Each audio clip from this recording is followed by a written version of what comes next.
আমি এলোকেটি গাৰ্লস হাই স্কুলৰ ছাত্ৰী মোৰ নাম মনীষা ঝা, মোৰ নাম আৰজু খাতুন, মোৰ নাম বৰষা কলিতা। ভিকসিক ভাৰত বিন্দাথন 2025 আমাৰ থিম হ'ল স্বদেশী।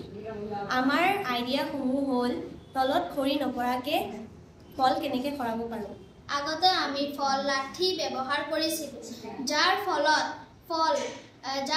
ফল তলত পৰি হেৰুৱাই যায় বা তলত পৰি নষ্ট হ'ব পাৰে।